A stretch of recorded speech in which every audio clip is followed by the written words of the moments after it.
हमारे नवी मुंबई का केस है ये। नवी मुंबई में एक जगह है उल्वे नाम का, जहाँ पे नवी मुंबई एयरपोर्ट बन रहा है, उससे पैरेलली कनेक्टेड है। और आज से 5 साल 6 साल पहले उस जगह को लोग इतना पूछते नहीं थे, मतलब कंस्ट्रक्शंस हो चुके थे लेकिन शहर से बाहर था तो लोग वहाँ जाते नहीं थे रहने के लिए, तो बिल्डिंग्स कंस्ट्रक्ट होके खाली पड़ी थी। तो ऐसी एक बिल्डिंग में एक फैमिली गई, तो मैं बताता हूँ, मेरे पास कॉल आया कि सर आपका नंबर मिला है, हम बहुत परेशान चल रहे हैं, सो प्लीज़ आप हमारे यहाँ पे आइए। मैंने पूछा क्या परेशानी है ये तो बताइए। तो कहते हैं कि हमारे घर में रात में ना अजीब अजीब हरकतें हो रही हैं, हमारी चीज़ें इधर से उधर शिफ्ट हो जाती हैं, लाइट्स ऑन ऑफ हो रहे हैं, पंखे हिल रहे हैं, मतलब बहुत अलग अलग हरकतें हो रही हैं, आप प्लीज़ आइए। और ऐसी कोई चीज़ मिलती है तो मुझे बड़ा फैसिनेटिंग लगता है कि हाँ अब तो देखना है। मैंने कहा चलो ठीक है मैं आता हूँ। एक दिन के बाद मैं उनके घर गया तो हस्बैंड वाइफ दोनों ही थे, और जब मैं आया तो मतलब काफ़ी डरे हुए थे वो लोग, बिकॉज़ मजबूरी थी कि वो उस घर को छोड़ भी नहीं पा रहे थे, उसी में रह रहे थे और वहाँ पे पैरानॉर्मल एक्टिविटीज़ हो रही थी। अब जब मैं गया तो मैंने पूछा कि क्या हो रहा है, पहले आप मुझे बताओ। दीपक भाई सच बताऊं, आप सुनोगे ना तो आपके रोंगटे खड़े हो जाएंगे कि कैसे वो लोग ऑलमोस्ट 1 महीने से उस घर में रह रहे थे। 2 BHK फ्लैट था, एक रूम को उन्होंने बाहर से बंद करके रखा हुआ था, और वो कह रहे हैं कि रात को इसी रूम से एक्टिविटी होनी शुरू होती है। मैंने कहा ठीक है क्या एक्टिविटी होती है? तो कहते हम रूम को कितना भी बंद कर देना, ये दरवाज़ा अपने आप रात को खुलता है, और उसके बाद शुरुआत होती है हमारे किचन एरिया से। पहले किचन में ना बर्तन हिलते हैं, ढन की आवाज़ होती है, फिर लगता है कोई वॉशरूम के दरवाजे को नॉक कर रहा है। अगर हमने आवाज़ दे दी कौन है या क्या है तो ये और बढ़ जाता है, और अगर हमने इग्नोर किया तो हमें ऐसा लगता है कि पूरे घर में कोई चल रहा है, आ रहा है, जा रहा है, जैसे चलता हुआ पंखा धीरे धीरे अपने आप ऐसे ऐसे टेढ़ा टेढ़ा होने लगता है। और ये एक्टिविटी 3 साढ़े 3 बजे रात तक होती है, फिर उसके बाद बंद हो जाती है। तो मैंने कहा आपने मतलब फिर आप छोड़ दो इस घर को। तो उन्होंने कहा कि नहीं, हमारी अभी वो फाइनेंशियल कंडीशन वैसी नहीं है कि हम इस घर को छोड़ सके, सो रहना तो हमें अभी इसी में है, आप इसको ठीक करके दो। मैंने कहा ठीक है रूम दिखाइए, कौन सा रूम है। फिर हम उस रूम में गए। आप बिलीव नहीं करोगे, द मोमेंट उस रूम को हमने खोला है, एक रूम का टेम्परेचर अगर 34-35 डिग्री पे था, इस रूम का टेम्परेचर 14-15 डिग्री पे था। इतनी ठंडक। मैंने पिछले पॉडकास्ट में भी बताया था कि जहाँ भी निगेटिव एनर्जी आएगी वहाँ पे टेम्परेचर ड्रॉप होगा, ठंडक सी रहेगी, because negativity is what, it's lack of positivity. और एनर्जी जहाँ है वहाँ पॉजिटिविटी है, एनर्जी है मतलब गर्मी है, एनर्जी नहीं है मतलब ठंडक है। तो आप मतलब बीच में खड़े होकर पूरा देख सकते थे कि यहाँ पे 34-35 डिग्री की गर्मी है, यहाँ 14-15 डिग्री की ठंडक है। मैंने इनको रोका, आप रुको। मैं अंदर गया, आह्वान किया मंत्रों से। मैंने कहा जो भी शक्ति है पहले मुझे इशारा दो कि तुम यहाँ पे हो। जैसे आपकी वो पेंटिंग टंगी है ना, ऐसे एक कैलेंडर टंगा था वहाँ पे, वो अपने आप हिलना शुरू हो गया। मेरे अभी रोंगटे खड़े हो रहे हैं। वो कैलेंडर ऐसे दाहिने बाएं हिलना शुरू हो गया, क्योंकि मैंने मंत्रों से इन्वोक किया था कि अगर तुम हो तो पहले मुझे इशारा दो। जनरली हम अपना पेंडुलम लेके जाते हैं, जो डाउजिंग रॉड होता है, रॉड से तो हम कैच कर लेते हैं कि भाई जो भी है जहाँ भी जा रही है उसको हम कैच करते हैं। या हमारे पास EMF मीटर होता है कि EMF मीटर हम ऑन करेंगे, अगर कोई निगेटिविटी है उस मीटर में मालूम पड़ जाता है। आपने देखा होगा, ghost hunters they use it. But मैं भाई माता रानी का साधक हूँ, तो मीटर्स आपके भरोसे के लिए चाहिए, हमें तो पता चल जाता है। मैंने बोला कि हो तो बताओ। कैलेंडर हिलना शुरू हुआ, मैं समझ गया कि यहीं पे है। मैंने इन लोगों को बाहर रोका, इनसे कहा कि आप बाहर बस एक अगरबत्ती जला के रख दो मेरी सेफ्टी के लिए, कि अगर ज़रूरत पड़ी तो हम पॉजिटिव माहौल तुरंत क्रिएट कर पाएँ। फिर मैं 2 मिनट वहाँ पे नीचे बैठा, मैंने उससे कनेक्ट करने की कोशिश की कि भाई हुआ क्या, क्यों परेशान कर रहे हो इनको। आँख बंद करके जब मैंने साधना में देखा तो एक 20-22 साल की लड़की थी जिसने इस घर में सुसाइड किया था, और उसने बहुत ही मतलब विषम परिस्थितियों में सुसाइड किया था कि मैं पॉडकास्ट पे नहीं बता सकता। उसकी वो हालत कर दी गई थी कि मजबूरन उसने सुसाइड किया, और ये बात बिल्डर ने बताई नहीं किसी को। सर बताओ ना, सुसाइड क्यों करा उन्होंने? देखिए सुसाइड का बहुत बार ऐसा रीज़न रहता है कि मतलब गलत फ़ायदा उठाया गया किसी फीमेल का, तो वो बोल नहीं पाई बाहर, और उसने सुसाइड कर लिया उसी फ्लैट में, जब ये बिल्डिंग कंस्ट्रक्शन की हालत में था तब। अच्छा। उस वक्त उसने सुसाइड किया तो उसकी आत्मा उसी एरिया में फंसी रह गई। और बिल्डर ने या जो भी लोग थे उन्होंने ये बात बाहर बताई नहीं, बहुत सारी चीज़ें तो साइड बाय साइड निकल जाती हैं। तो मैंने फिर उससे कनेक्ट करके पूछा कि अब तुम्हें चाहिए क्या? तो वो कह रही कि नहीं मुझे कुछ नहीं चाहिए, मैं यहाँ किसी को नहीं रहने दूंगी। जब सबने मुझे नहीं रहने दिया तो मैं भी किसी को नहीं रहने दूंगी। मैंने कहा अब ये तो गलत बात है, ऐसा नहीं हो सकता। ये सारी बातें हमारी साधना में ही चल रही है, कनेक्शन। मैंने उसको कहा कि देखो जिसने तुम्हें परेशान किया या जो भी किया, इस फैमिली का तो उससे कुछ नहीं है ना, तो इनको क्यों परेशान कर रही हो? तो कहती नहीं ये यहाँ पे आ गए हैं तो इनको तो परेशान होना ही है। फिर मैंने उसको एक दिन का टाइम दिया। हमने बोला कि देखो जो भी चाहिए तुम्हें, भोग चाहिए, कुछ चाहिए ले लो और यहाँ से चली जाओ। और आपको रूप भी दिख रहा है उसका उस दौरान जब आप बात? नहीं, रूप ऐसे दिखता नहीं है, जस्ट एक कम्युनिकेशन होता है। ऐसा नहीं है कि वो इंसानी रूप में कोई सामने आ जाता है, बस we can feel the entity. हमारा एक टेलीपैथी में कैसे बातें होती हैं उस हिसाब से बस बातें हो जाती हैं। ऐसा नहीं कि कोई सामने बैठ के डिस्कस कर रहा है। मैंने उसको ऑफ़र किया कि तुम्हें जो भी चाहिए, जनरली इन्हें कुछ खाने को चाहिए होता है, कुछ वस्त्र दे दिया, कोई चीज़ें दे दी, जो भी इनकी लालच है कि लेके तुम चली जाओ। इसको मैंने 24 घंटे का टाइम दिया, मैं फिर आऊँगा कल, ऐसे करके बोल के मैं गया। और इनको क्या बोला कि जैसी शाम होगा आप 1 किलो मिठाई, एक नया कपड़ा रख दीजिए, थोड़ा सा दिया अगरबत्ती जला के जो भी चीज़ें हम अर्पण करते हैं अपने पितरों को या वो सारी चीज़ें अर्पण कर दीजिए। इन्होंने शाम को किया। उस दिन रात को कोई एक्टिविटी नहीं हुई। हमें लगा चली गई। उनका अगले दिन फ़ोन आया, प्रमित जी कोई एक्टिविटी नहीं हुई, थैंक यू सो मच, ये वो सारी चीज़ें हो गई। 2-3 दिन के बाद फिर से कॉल आता है कि सर वो तो बहुत ज़्यादा ही परेशान कर रही है, अब तो रूम के दरवाजे धड़ाम धड़ूम सब शुरू हो गया है। मतलब पहले से ज़्यादा इसने बर्तन वर्तन पटकने शुरू कर दिए हैं, एग्रेसिव हो गई है। अभी तक वैसे कोई फिजिकली हार्म नहीं कर रही है वो, बस ये सभी हरकतें हो रही हैं? नहीं, वो हार्म किसी को नहीं कर रही थी, वो सिर्फ उस घर के अंदर ना किसी को चैन से रहने नहीं दे रही थी, ऐसी चीज़ें थी।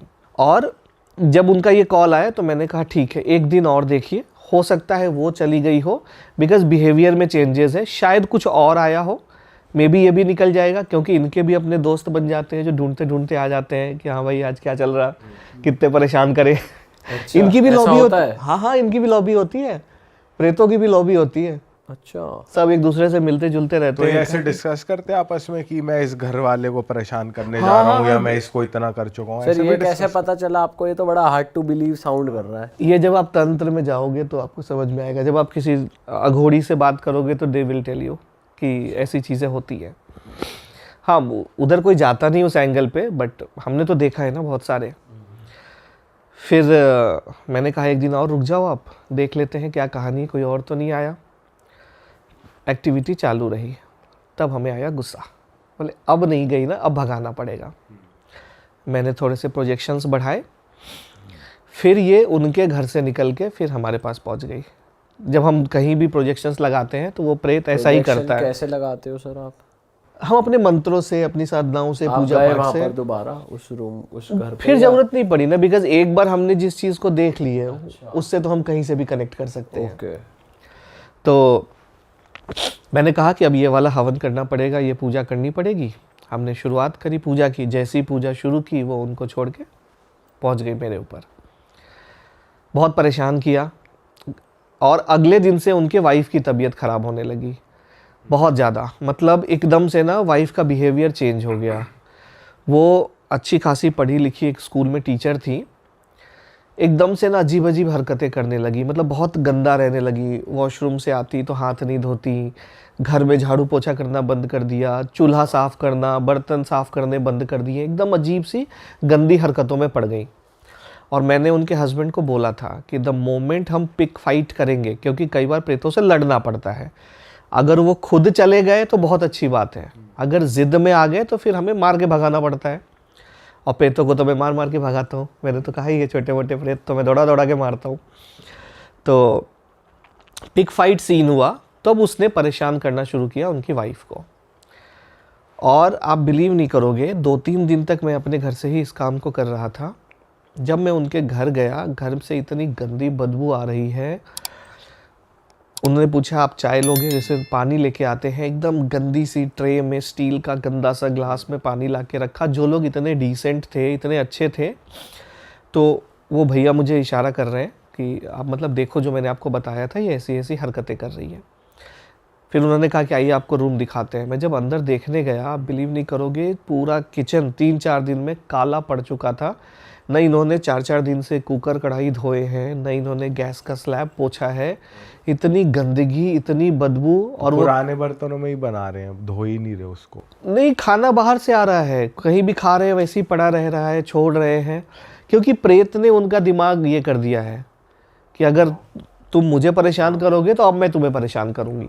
ये कहानी हो गई थी। अब मुझे उनके घर में पानी भी ना पिया जाए, इतनी गंदगी में आप कैसे सही पियोगे? बात है। फिर मैंने भाभी जो थी उनको बुलाया, बिठाया कि आप बैठो 2 मिनट। तो पहले तो बैठने को तैयार नहीं हुई, क्योंकि हमारे सामने प्रेत कभी बैठेंगे नहीं, उनको बेचैनी होने लगती है। तो भैया ने बिठाया। मैंने कहा एक काम करो, आप एक अगरबत्ती जलाओ पहले यहाँ पे। अगरबत्ती जलाया मैंने, मंत्रों को इन्वोक किया और बोला हल्दी कुमकुम ला के दीजिए। उनके सिर पे टीका किया, हाथों पे हल्दी कुमकुम लगाया। तब एकदम से ना कॉन्शियस में आई। फिर वो खुद देख रही हैं कि मतलब ये सब मैंने क्या किया है, ये सारी चीज़ें क्या चल रही हैं। तब उनको हमने बताया। फिर मैंने उनको एक ताबीज़ दी, मैं लेके गया था, वो ताबीज़ पहना करके उनको बोला ये मत उतारना। फिर मैं गया उस रूम में कि अब कहाँ हो, आओ इधर। तो मैं समझाया था कि जाओ चुपचाप। तो बैठा, इन्वोक किया, हो तो इशारा दो। फिर वो कैलेंडर से उसने इशारा दिया कि हाँ मैं हूँ यहीं पे। फिर मैंने पूछा जाओगी या भगाएं? तो कोई इशारा नहीं, कुछ नहीं। फिर मैं पूछ रहा हूँ अगर हो, मैंने थोड़े से हिप्नोथेरेपी के टेक्निक्स इस्तेमाल करने शुरू किए, टेलीपैथी के। मैंने कहा हो, इशारा दो फिर से। जो मैं सवाल पूछ रहा हूँ, अगर ये चीज़ है तो कैलेंडर बाएं की तरफ करो, ये चीज़ है तो दाएं की तरफ करो, करके वो सब कुछ बता रही है। फिर लास्टली मैंने पूछा कि जाओगी कि नहीं? अगर नहीं तो राइट साइड करो। उसने राइट साइड किया। मैंने कहा ठीक है। हल्दी कुमकुम था हमारे पास। फिर मंत्रों को पढ़ा, पूरे घर में दीवारों पे चारों तरफ मैंने तिलक लगा दिए। बोले अब तुम रह के देख लो इस घर में। फिर उस समय फिर मैंने पूछा हो तो इशारा दो, कोई इशारा नहीं आया, चली गई वहाँ से। फिर मैंने घर को चारों तरफ से प्रोटेक्ट किया, इनको बोला कि अब यहाँ नहीं आएगी, आप निश्चिंत रहो।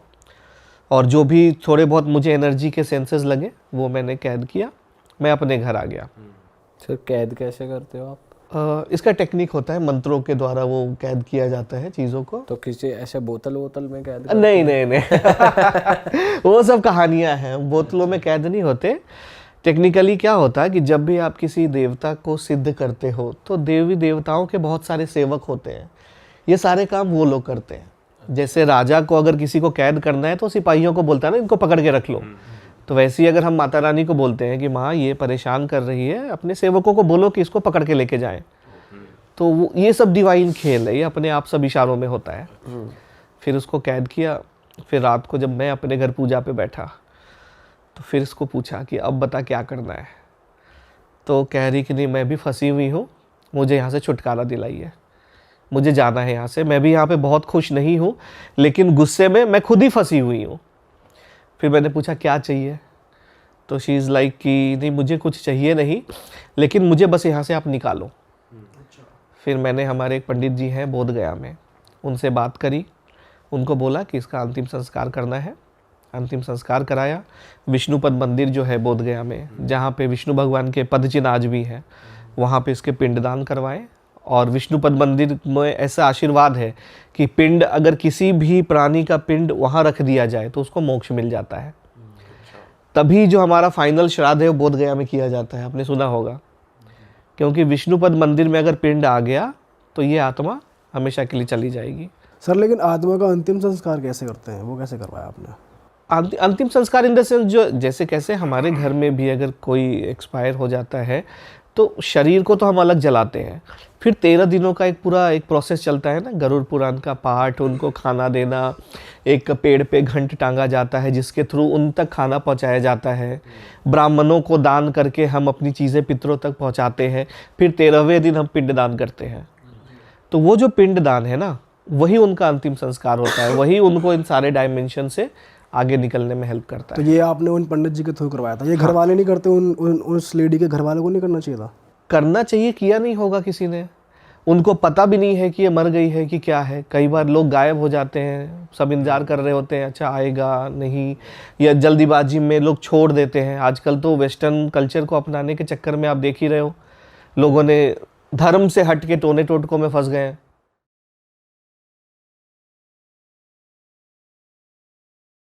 मेरे पास आए थे एक, उनका क्या था, मतलब वो छोटी ही थी तब उनकी मदर की डेथ हो गई थी। उनके फादर ने दूसरी शादी कर ली।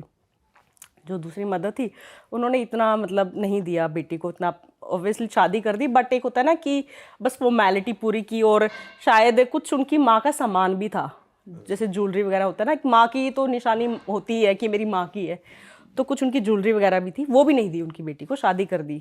होता है, अब वो मेंटालिटी थी उनकी ऐसी, ऐसे हो गया। अभी जो उनकी दूसरी मम्मी थी, उनकी जो बेटी थी वो तंग रहने लगी, बीमार रहती है बहुत कुछ। उसका पहले छोटी सी एक उसके यहाँ पे गर्दन में छोटी सी ऐसे गांठ मिली, उसका ऑपरेशन हुआ तो उनका ब्रेन ट्यूमर निकल गया। वो मतलब वो ठीक ही नहीं हो रही है बच्ची, वो सब कुछ कर लिया उन्होंने, सारे डॉक्टर सब जगह घूम लिए हैं। तो लास्ट में वो मेरे पास आई, मतलब वो लड़की जिनकी मदर वो नहीं आई, जो उनकी स्टेप मदर थी वो आई मेरे पास, बुकिंग ली थी उन्होंने वो, तो कि मैम मेरी बेटी है, प्रॉब्लम्स है, ऐसे ऐसे है, क्यों है, ये ठीक नहीं हो रही है, हमें 6 महीने से ऊपर टाइम हो गया है, मतलब बचेगी कि नहीं, हमें सब जानना है। तो मैंने जब रिकॉर्ड्स ओपन किए ना, तो जो उनकी बेटी है, एक स्पिरिट दिखी। बेटी को ऐसे होता है ना कि जैसे हम किसी को, आपने देखा होगा ना, ऐसे पकड़ते पीछे से, ऐसे यहाँ से ऐसे पकड़ा हुआ स्पिरिट ने, बहुत गुस्से में, बहुत ज़्यादा, फीमेल स्पिरिट। तो फिर मैंने उससे पूछा, मैंने कहा तुम कौन हो? तो वो हरियाणा बैकग्राउंड से थी, तो उन्हें हरियाणवी में बोला कि मतलब मैं आपको हिंदी में बताती हूँ कि जिसने तेरे को भेजा है ना उससे ही पूछ। मैंने कहा ओके। तो फिर मैंने उनसे पूछा, मैंने कहा मुझे कोई ऐसी लेडी दिखी और ऐसे सलवार सूट ऐसे पहना हुआ था और अच्छी लंबी तगड़ी अच्छी थी। तो समझ गई। तो बोले, तो उन्होंने कहा कि हाँ मेरे पति की पहली पत्नी थी। मैंने कहा ओके। तो फिर मैंने उनसे पूछा रिकॉर्ड्स में, मैंने कहा आप चाहते क्या हो, क्यों तंग कर रहे हो बच्ची को? तो उन्होंने कहा कि वो रोने लगी, ऐसे होता है ना उसको, मतलब वो ऐसे हाथ मार के से रो रही है कि मेरे से पूछ है मैं कैसे अपनी बेटी को रोते हुए देख रही हूँ। ऐसा एक दिन नहीं गया जिस दिन मेरी बेटी रोई नहीं है। मतलब वो रो रही थी ना, मेरे आंसू बह रहे थे। रीडिंग में मेरे साथ ये होता है, जब भी कोई स्पिरिट दुखी होती है ना, रो रही होती है, तो पता नहीं, मुझे नहीं पता चलता है, बट मेरे कपड़े गिले हो रखे होते हैं रो रो के। तो वो रो रही, मुझसे पूछ कि मेरी बेटी जब रोती है ना, मुझे याद करती है तो मेरे साथ मुझे कैसा लगता है। एक दिन ऐसा नहीं गया जिस दिन मेरी बेटी ने ये नहीं कहा है कि माँ क्यों चली गई। तो मैंने कहा पर आपकी बेटी के साथ ऐसा क्या हो रहा है? बोल रही है इससे पूछ कि इसने क्या मेरी बेटी को क्या दिया है और क्या किया है। तो फिर मैंने कहा आपने वो ऐसे से बोल रही हैं। तो उन्होंने कहा हाँ इसकी बेटी की शादी कर दी और क्या चाहिए। मैंने कहा ये भी बहुत ही मतलब समझ नहीं आ रहा कहानी चाहते क्या हो। फिर मैंने उनसे पूछा, मैंने कहा आप चलो अब देखो स्टेप मदर ऐसी ही होती है, अब आप क्या चाहते हो? उन्होंने कहा पहली बात तो शादी के बाद इसने मेरी बेटी को वापस कभी बुलाया नहीं है। 3 साल हो गए शादी को, आज तक मेरी बेटी 3 साल में एक बार भी मायके नहीं आई है। अच्छा हाँ, सारी अपडेट है एक तरीके से, उनको सब पता है। सब माँ होती है ना, वो बहुत नजर रखती है, माँ नहीं जाती है। बट मैम ऐसे कहते हैं कि मोक्ष तो मिल ही जाता है, ऐसे कहते हैं, मतलब मोक्ष नहीं सॉरी, मतलब मुक्ति मिल जाती है 13 दिन बाद तो, लेकिन फिर अगर पर ये अनटाइमली डेथ की बात कर रहे हो आप? नहीं, ये क्या होता है ना, जैसे जब तक स्पिरिट नहीं चाहेगी ना कि मुझे ऊपर जाना है, मुझे मुक्ति लेनी है, कोई नहीं कर सकता। अगर वो टाइम पे डेथ हुई है तो भी? हाँ, जब तक वो नहीं अगर रिचुअल जैसे कहते हैं फैमिली वाले ढंग हाँ, से जैसे पिंडदान और ये सब करते हैं तो उनकी एनर्जी रहती है जिससे हम बात करते हैं, फिर वो स्पिरिट चली गई है। लेकिन अगर पिंडदान नहीं हुआ है, सब नहीं करते हैं, सब पिंडदान नहीं करते हैं। ऐसे केस भी मेरे पास आए हैं जो पिंडदान करते ही नहीं है, सिर्फ एक फॉर्मेलिटी सी करते हैं कि अस्थियां बांधी हैं, ठीक है। वो उनके फिर उनकी चलती है हुकूमत की हमारी मर्जी है मुक्ति लेनी है कि नहीं लेनी है, या फिर वो कहीं ना कहीं हो रहे होते हैं। हाँ ठीक है, उन्होंने बोला कि ये 3 साल से वापस 3 साल से मेरी बेटी को एक बार भी नहीं बुलाया है। दूसरा, जो मेरी चीज़ें थी, मैं नहीं कह रही हूँ कि तुम मेरी बेटी की शादी में इतना लगाओ, पर जो मेरी चीज़ें थी वो तो मेरी बेटी को देनी चाहिए थी ना।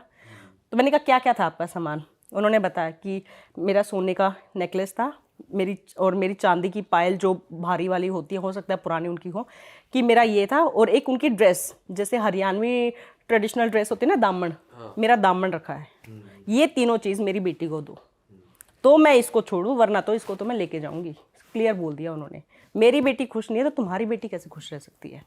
हाँ, उसने क्लियरली बोला ये। फिर मैंने उनको बताया, मैंने कहा ऐसे ऐसे।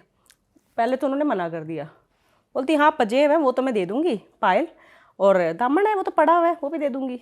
मतलब मैं सोच रही, मैंने कहा जब इतना ही हल्का लग रहा था तो दे ही देते ना। फिर बोल रहे हैं कि नेकलेस वेकलेस नहीं है सोने का कुछ। मैंने कहा पक्का नहीं है? कहते नहीं है।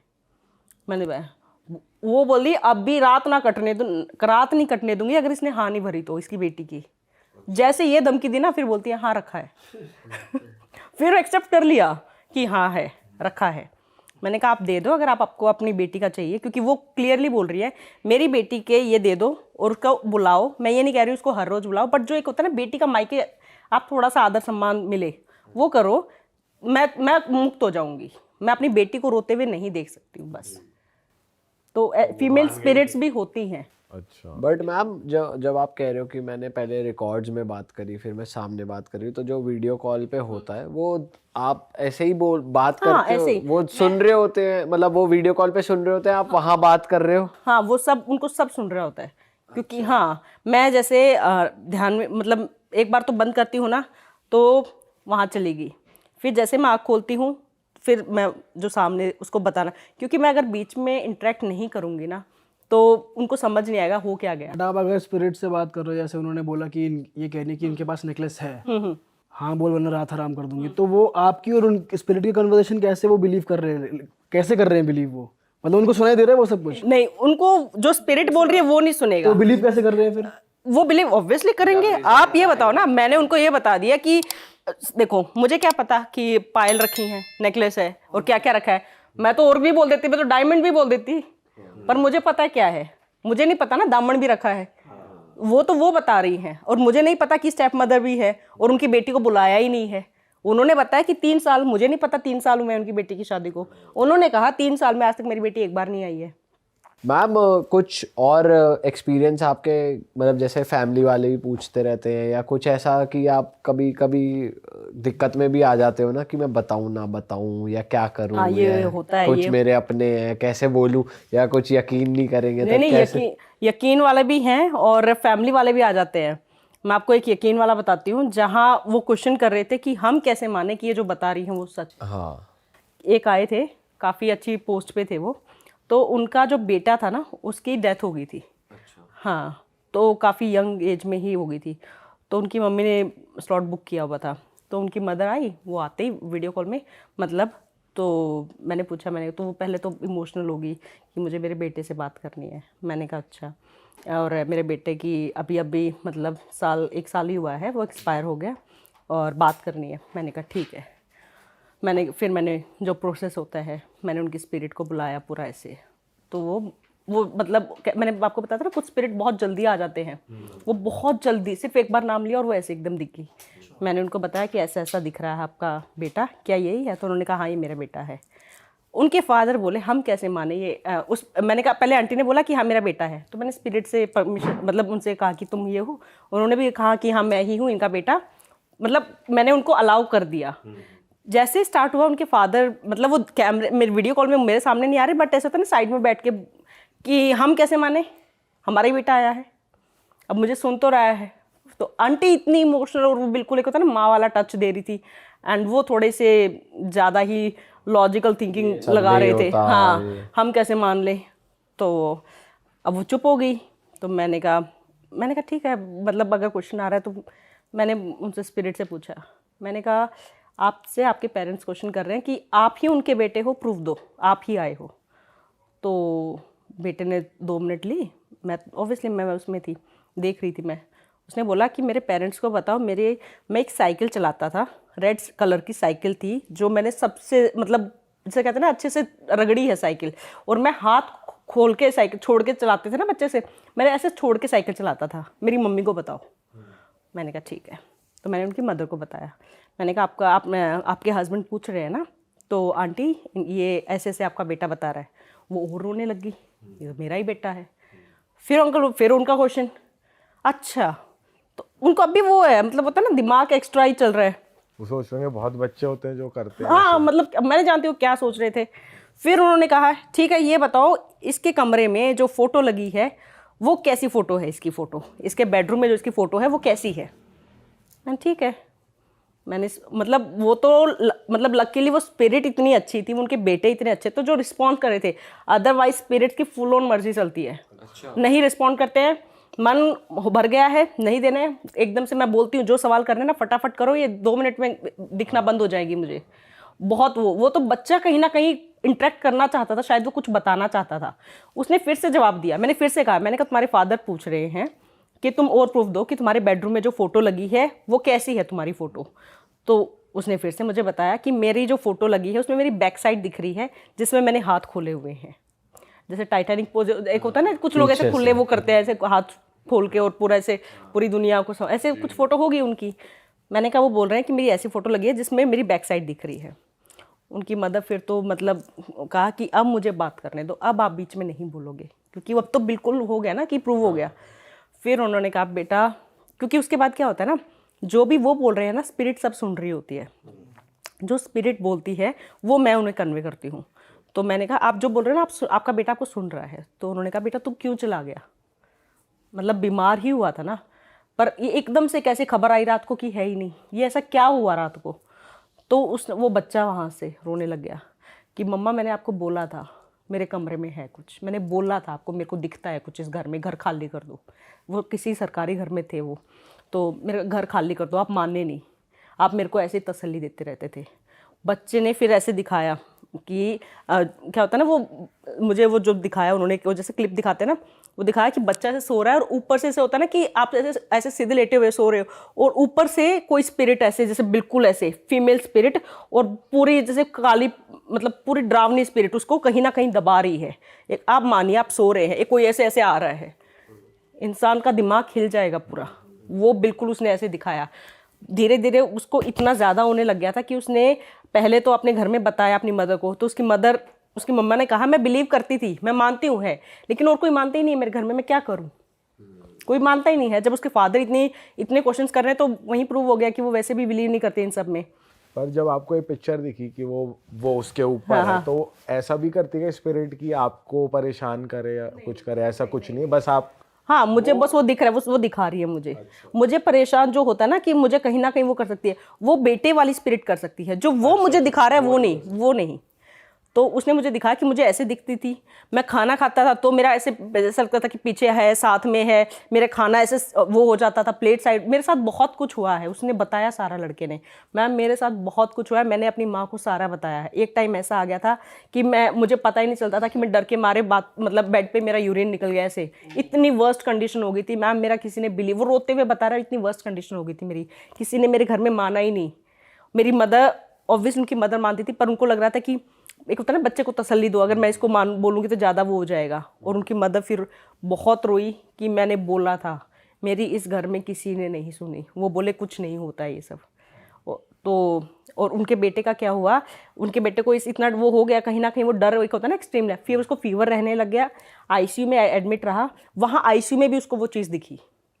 आईसीयू में कहीं ना कहीं क्या होता है ना, थी तो वो चीज़ घर में है, लेकिन आईसीयू में उसको क्यों दिख रही थी, कहीं ना कहीं एक होता है ना दिमाग में डर इतना बैठ जाता है कि आपको हर जगह वो एक होता है ना डर बैठ गया है तगड़ा। उसको वो वहाँ पे भी एक तो कंडीशन ऐसी थी, बीमार था बिल्कुल ही, वहाँ भी उसको वो चीज़ कहीं ना कहीं क्लिक हो रही थी, इसलिए उसकी। और रात को उसकी मतलब उनको खबर आई कि आपका बच्चा नहीं रहा।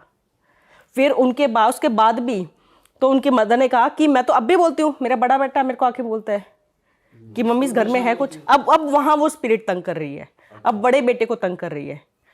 हाँ तो फिर मैंने उनसे पूछा, मैंने कहा आप क्या चाहते हो, मैं स्पिरिट को बुलाऊं करूं? तो उन्होंने कहा नहीं। उनके फादर बोले हमें नहीं कराना कुछ, हम ये घर खाली कर देंगे, हमें बस इतना ही पूछना था आपसे। तो अब मैं नहीं घुसूंगी ना ज़बरदस्ती की, जब आप चाहते ही नहीं हो, ठीक है।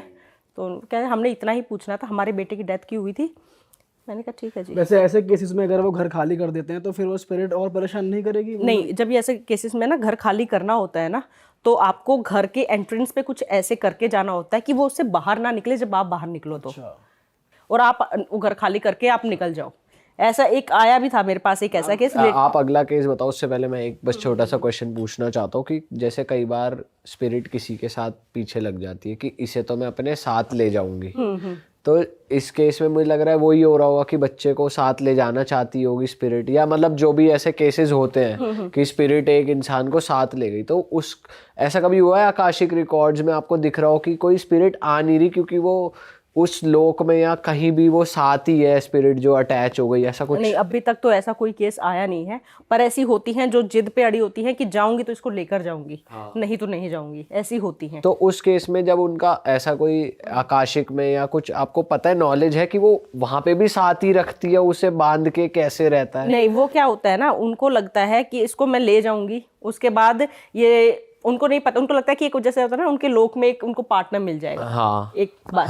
बाकी वहां पे ऐसा कुछ नहीं है, वहां पे सोल सब अलग है, बट एक वो होता है कि इसको मैं ले जाऊं यहाँ पे भी, But वो ऐसा उसको ले नहीं हो जाएंगे, पाता। उसको लेकर जाएगी, उसके बाद एक और किसी होते हैं, ले जाती है। जब वो ले जाती है तो वो पार्टनर्स रहते हैं, नहीं रह पाते? नहीं, वहां जाके नहीं कुछ ऐसा होता, उनका कनेक्शन कुछ नहीं होता है, उसके बाद वो और किसी को टारगेट करना स्टार्ट कर देते हैं। तो बेसिकली वो बेवकूफ होती है वो, वो हाँ। स्पिरिट्स, कि उन्हें लगता है मेरे पास पार्टनर आ जाएगा, पर पार्टनर आता नहीं तो किसी और को ले आती है कि ये आ जाएगा। क्योंकि वो जिसको लेके गई है, वो किसी को लेकर गई है, वो तो वो एनर्जी उसने कितने कर्म कैसे किए हैं, वो जरूरी नहीं है कि वो उसकी तरह स्टक हो जाएगी।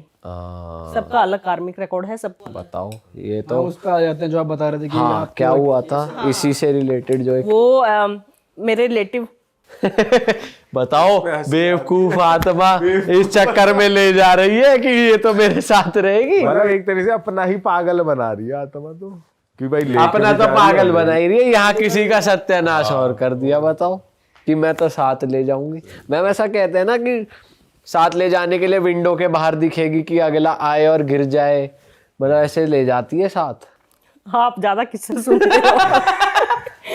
अब ये सारी सुनी सुनाई बात है, यहीं पे ही सुनते रहते हैं हम हमारी तो। उनसे बात नहीं होती, वो हमसे कि वो नहीं बताती, मैं ये मेरा ये प्लान है, मैं खिड़की के बाहर यूं ऐसा कर नहीं है कि फोन करिए नू बताते हैं कि ऐसे मैं बताती हूँ आपको, ये लोग जो बोलते हैं ना कि क्या है इस सब बकवास है ये वो।